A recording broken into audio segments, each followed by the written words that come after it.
अध्याय 2 स्वयं का निर्माण कहानी। अध्ययन से पूर्व हमें जीवन में किस चीज को अपनाना चाहिए, किस चीज को छोड़कर जीवन में आगे बढ़ना चाहिए। मेरे प्यारे बच्चों, हमें अवगुणों को छोड़ना चाहिए और सद्गुणों को अपनाना चाहिए। कहानी का मूल तत्व, हमें सदैव अवगुणों को त्यागने और सद्गुणों को अपनाने की चेष्टा करते रहना चाहिए। यूनान के प्रख्यात दार्शनिक अरस्तु ने कहा था कि मनुष्य एक सामाजिक प्राणी है। व्यक्ति से ही समाज और समाज से ही व्यक्ति का निर्माण होता है। यदि व्यक्ति अपना सुधार करे तो समाज अपने आप सुधर जाएगा। व्यक्ति किस तरह स्वयं का निर्माण कर सकता है, सुधार कर सकता है, इस पाठ को पढ़कर जानते हैं। आज व्यक्ति की नहीं बल्कि समाज के पुनर्निर्माण की चर्चा है। क्या व्यक्ति का पुनर्निर्माण एकदम अपेक्षा की चीज है? यह सत्य है कि व्यक्ति समाज की उपज है और यदि समाज लूला लंगड़ा रहे तो एक व्यक्ति भी सीधा नहीं खड़ा हो सकता।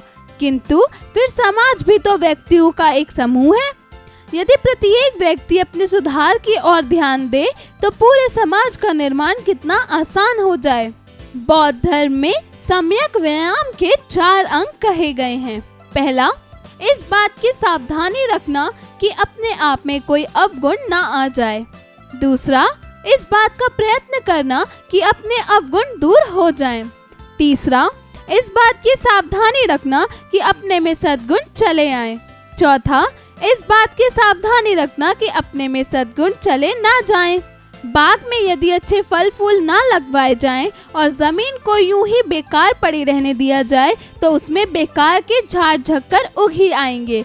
यदि अवगुणों को दूर करने और सद्गुणों को लाने का उपाय निरंतर नहीं किया जाएगा तो अवगुण बने ही रहेंगे और सद्गुण नहीं आएंगे।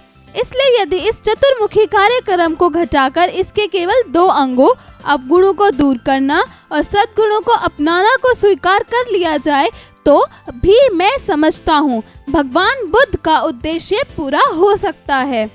अवगुणों को दूर करना और सद्गुणों को अपनाना, ये दोनों भी क्या अर्थ की दृष्टि से एक नहीं है? इसका उत्तर हाँ और ना दोनों देना होगा। एक आदमी को व्यर्थ बक करने की आदत है। यदि वह अपनी आदत को छोड़ता है तो वह अपने व्यर्थ बोलने के अवगुण को छोड़ता है, किंतु साथ ही और अन्याय ही वह मितभाषी होने के सद्गुण को अपनाता चला जाता है। यह तो हुआ हाँ पक्ष का उत्तर। किंतु एक दूसरे आदमी को सिगरेट पीने का अभ्यास है। वह सिगरेट पीना छोड़ता है और उसके बजाय दूध से प्रेम करना सीखता है। तो सिगरेट पीना छोड़ना एक अवगुण को छोड़ना है और दूध से प्रेम जोड़ना एक सद्गुण को अपनाना है। अवगुण को दूर करने और सद्गुण को अपनाने के प्रयत्न में मैं समझता हूँ कि अवगुणों को दूर करने के प्रयत्नों की अपेक्षा सद्गुणों को अपनाना का ही महत्व अधिक है। किसी कमरे में गंदी हवा और स्वच्छ वायु एक साथ रह ही नहीं सकती। कमरे में हवा रहे ही नहीं, यह तो हो ही नहीं सकता। गंदी हवा को निकालने का सबसे अच्छा उपाय एक ही है, सभी दरवाजे और खिड़कियां खोलकर स्वच्छ वायु को अंदर आने देना। ऐसी बातें पर सुनकर हर आदमी वह बात कहता सुनाई देता है जो किसी समय बेचारे दुर्योधन के मुंह से निकली थी। धर्म जानता हूँ उसमें प्रवृत्ति नहीं, अधर्म जानता हूँ उसमें निवृत्ति नहीं। एक आदमी को कोई कुलत पड़ गई, सिगरेट पीने की ही सही, अत्यधिक सिनेमा देखने की ही सही, बेचारे बहुत संकल्प करता है, बहुत कस्में खाता है कि अब सिगरेट नहीं पीऊंगा, किंतु अब सिनेमा देखने ना जाऊंगा।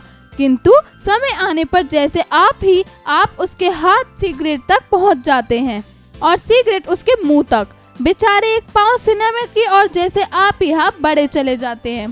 क्या सिगरेट ना पीने का और सिनेमा ना देखने का उसका संकल्प सच्चा नहीं है? क्या उसने झूठी कसम खाई है? क्या उसके संकल्प की दृढ़ता में कमी है? नहीं, उसका संकल्प तो उतना ही दृढ़ है जितना किसी का हो सकता है। तब उसे बार बार असफलता क्यों मिलती है? इस असफलता का कारण और सफलता का रहस्य कदाचित इस एक ही उदाहरण से समझ में आ जाए। जमीन पर एक 6 इंच चौड़ा और 1 फुट लंबा लकड़ी का तख्ता रखा है। यदि आपसे उस पर चलने के लिए कहा जाए तो आप चल सकेंगे? क्यों नहीं, बड़ी आसानी से। अब इस तख्ते के एक सिरे को किसी मकान की छत पर रख दिया जाए और शेष तख्ते को यूं ही आकाश में आगे बढ़ा दिया जाए और तब आपसे इसी तख्ते पर चलने के लिए कहा जाए, तो क्या आप तब उस पर चल सकेंगे? नहीं। कोई पूछे क्यों? आप इसके अनेक कारण बताएंगे। सच्चा कारण एक ही है, आप नहीं चल सकते, क्योंकि आप समझते हैं कि आप नहीं चल सकते। यदि आप विश्वास कर लें कि आप चल सकते हैं और उसी लकड़ी के तख्ते को थोड़ा थोड़ा जमीन से ऊपर उठाते हुए उसी पर चलने का अभ्यास करें, तो आप उस पर बड़े आराम से चल सकेंगे। सर्कस वाले पतले पतले तारों पर कैसे चल लेते हैं? वे विश्वास करते हैं कि वे चल सकते हैं, तदनुसार अभ्यास करते हैं और वे चल ही लेते हैं। यदि आप किसी अवगुण को दूर करना चाहते हैं तो उससे दूर रहने का दृढ़ संकल्प करना छोड़िए, क्योंकि जब आप उससे दूर दूर रहने की कसमें खाते हैं तब भी आप उसी का चिंतन करते हैं। चोरी ना करने का संकल्प भी चोरी का ही संकल्प है। पक्ष में ना सही विपक्ष में सही है तो चोरी के ही बारे में। चोरी न करने की इच्छा रखने वालों की चोरी के संबंध में कोई संकल्प विकल्प नहीं करना चाहिए। हम यदि अपने संकल्प विकल्पों द्वारा अपने अवगुणों को बलवान न बनाएं, तो हमारे अवगुण अपनी मौत आप मर जाएं। आपकी प्रकृति चंचल है, आप अपने गंभीर स्वभाव की भावना करें या तब काश अपने मन में गंभीर स्वरूप का चित्र देखें और चिरकाल में ही आपकी प्रकृति बदल जाएगी। यदि आपकी प्रकृति अस्वस्थ है तो अपने आप स्वस्थ रूप की भावना करें और अतः काश अपने मन में अपने स्वस्थ रूप का चित्र देखें और चिरकाल में ही प्रकृति बदल जाएगी। शायद आपको गंभीरता, अस्वस्थ, शांति की उतनी आवश्यकता ही नहीं जितनी दूसरे लौकिक चीजों की है। उन चीजों की प्राप्ति में यह नियम निश्चयात्मक रूप से सहायक होगा, किंतु निर्णायक नहीं। संसार में प्रत्येक कार्य अनेक कारणों से होता है। यदि दूसरे कारण एकदम प्रतिकूल हो तो अकेली भावना क्या करेगी?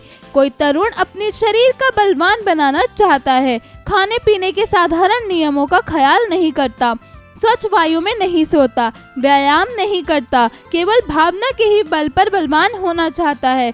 यह असंभव है। भावना अपना काम करती है, किंतु अकेली भावना खाने पीने, स्वच्छ वायु और व्यायाम सबकी जगह नहीं ले सकती। जो बलवान बनने की सच्ची भावना करेगा वह अपने खाने पीने, स्वच्छ वायु और व्यायाम की चिंता भी करेगा। इन अर्थों में भावना का स्वार्थ और साधिकार कहा जाता है। सभी भावनाओं में श्रेष्ठ भावना एक ही है, जिसे जैन, बौद्ध, हिंदू सभी ने अपने अपने धर्म ग्रंथों में स्थान दिया है। सभी के प्रति मैत्री, गुणियों के प्रति श्रद्धा, दुखियों के प्रति दया, दुष्टों के प्रति उपेक्षा, सचमुच इससे बढ़कर ब्रह्म विचार की कल्पना नहीं की जा सकती। शब्दार्थ: उपेक्षा अर्थात तिरस्कार, अपमान; स्वार्थ अर्थात सबके लिए, चतुर्मुखी चारों ओर का; संकल्प अर्थात निश्चय प्रण; अचिरकाल अर्थात शीघ्र तुरंत; सम्यक अर्थात उपयुक्त ठीक उच्चारण करें; लौकिक प्रवृत्ति; अनायास निवृत्ति; विकल्प निर्णायक। अध्यापन संकेत: शिक्षक शिक्षिका बच्चों को कहानी के माध्यम से सदाचार व संयमित जीवन जीने के बारे में बताएं। अभ्यास कार्य: जरा बोलिए। प्रश्न 1, दिए गए प्रश्नों के उत्तर बताइए। क, गंदी हवा को निकालने का सबसे अच्छा उपाय क्या है? उत्तर, सभी दरवाजे और खिड़कियों को खोलकर स्वच्छ वायु को अंदर आने देना। ख, शरीर को मजबूत बनाने के लिए हमें क्या सावधानी रखनी चाहिए? उत्तर, शरीर को स्वस्थ बनाने के लिए हमें खाने पीने, स्वच्छ वायु और व्यायाम की आवश्यकता होती है। ग, अवगुणों को दूर करने के लिए हमें कैसा बनना चाहिए? उत्तर, अवगुणों को दूर करने के लिए हमें संकल्प विकल्प का चिंतन नहीं करना चाहिए। घ, बौद्ध धर्म में व्यायाम के कितने अंग बताए गए हैं? उत्तर, बौद्ध धर्म में व्यायाम के 4 अंग बताए गए हैं। जरा लिखिए। प्रश्न 2, दिए गए प्रश्नों के उत्तर लिखिए। क, स्वस्थ स्वरूप के लिए हमें किस किस चीज की आवश्यकता है? उत्तर, स्वस्थ स्वरूप के लिए गंभीरता, अस्वास्थ्य, शांति की आवश्यकता होती है। ख, हमें अपने अवगुणों को दूर करने के लिए क्या करना होगा? उत्तर, हमें अपने अवगुणों को दूर करने के लिए संकल्प और दृढ़ होना चाहिए। ग, हमारे अवगुण अपनी मौत कैसे मर जाएंगे? उत्तर, यदि हम संकल्प विकल्पों द्वारा अपने अवगुणों को मजबूत ना बनाएं, तो हमारे अवगुण अपनी मौत खुद ही मर जाएंगे। घ, समाज का निर्माण किस प्रकार होता है? उत्तर, व्यक्ति से ही समाज का निर्माण होता है। प्रश्न 3, दिए गए शब्दों से वाक्य बनाइए। क, प्रकृति। उत्तर, हमें प्रकृति से प्यार करना चाहिए। ख, अवगुण। उत्तर, हमें अपने अवगुणों को दूर करने के लिए प्रयास करते रहना चाहिए। ग, धर्म। उत्तर, सदैव सभी धर्मों का सम्मान करना चाहिए। घ, भावना। उत्तर, व्यक्ति की भावनाओं का सम्मान करना चाहिए। प्रश्न 4, सही शब्द भरकर रिक्त स्थान भरिए। क, समाज डैश का समूह है। उत्तर, व्यक्तियों। ख, व्यक्ति से डैश और समाज से डैश का निर्माण होता है। उत्तर, समाज, व्यक्ति। ग, मनुष्य एक डैश प्राणी है। उत्तर, सामाजिक। घ, अरस्तु यूनान के प्रख्यात डैश थे। उत्तर, दार्शनिक। प्रश्न 5, सही कथन पर सही का और गलत कथन पर गलत का चिन्ह लगाइए। क, अरस्तु यूनान के लेखक थे। उत्तर, गलत। ख, समाज व्यक्ति और चीजों से बनता है। उत्तर, गलत। ग, समाज का प्रत्येक व्यक्ति अपने में सुधार कर समाज सुधार कर सकता है। उत्तर, सही। घ, प्रस्तुत कहानी में शीर्षक स्वयं का निर्माण है। उत्तर, सही। प्रश्न 6, सही विकल्प पर सही का चिन्ह लगाइए। ग, गौतम बुद्ध अनुयायी थे। जैन धर्म के, बौद्ध धर्म के, हिंदू धर्म के, पारसी धर्म के। उत्तर, बौद्ध धर्म के। ख, अरस्तु दार्शनिक थे। इटली के, पोलैंड के, यूनान के, भारत के। उत्तर, यूनान के। ग, सर्कस वाले पतले पतले तारों पर कैसे चल लेते हैं? अभ्यास द्वारा, विश्वास द्वारा, स्वयं द्वारा, सबके द्वारा। उत्तर, अभ्यास द्वारा। घ, मनुष्य एक सामाजिक प्राणी है। यह कथन है थार्नडाइक का, अरस्तु का, प्लूटो का, जॉन डीवी का। उत्तर, अरस्तु का। प्रश्न 7, मिलान कीजिए। ख, प्रतिकूल। उत्तर, अनुकूल। ख, सद्गुण। उत्तर, अवगुण। ग, साधारण। उत्तर, विशेष। घ, श्रेष्ठ। उत्तर, तुच्छ। प्रश्न 8, बौद्ध धर्म के 4 व्यायाम लिखिए। जरा सोचिए। प्रश्न 9, अवगुणों को छोड़ने के लिए दृढ़ संकल्प किस प्रकार सहायक है? कक्षा में चर्चा कर लिखिए। प्रश्न 10, सभी के प्रति मैत्री, गुणियों के प्रति श्रद्धा व दुखियों के प्रति दया न होने से क्या ब्रह्म विचार की कल्पना संभव है? अपने शब्दों में स्पष्ट कीजिए। जरा भाषा पर गौर कीजिए। प्रश्न 11, दिए गए शब्दों का वाक्य प्रयोग कीजिए। क, व्यायाम। उत्तर, हमें प्रतिदिन व्यायाम करना चाहिए। ख, संकल्प। उत्तर, हमें अपने अवगुणों को दूर करने के लिए कोई संकल्प न बनाकर चिंतन करना चाहिए। ग, प्रकृति। उत्तर, सदैव प्रकृति का सम्मान कीजिए। घ, प्राणी। उत्तर, प्रत्येक प्राणी धरा पर विशेष है। प्रश्न 12, दिए गए शब्दों से भाववाचक संज्ञा बनाइए। क, अच्छा। उत्तर, अच्छाई। ख, स्वच्छ। उत्तर, स्वच्छता। ग, असफल। उत्तर, सफलता। घ, गंभीर। उत्तर, गंभीरता। प्रश्न 13, संधि विच्छेद कीजिए। क, सद्गुण। उत्तर, सद जमा गुण। ख, प्रतिकूल। उत्तर, प्रति जमा कूल। ग, प्रवृत्ति।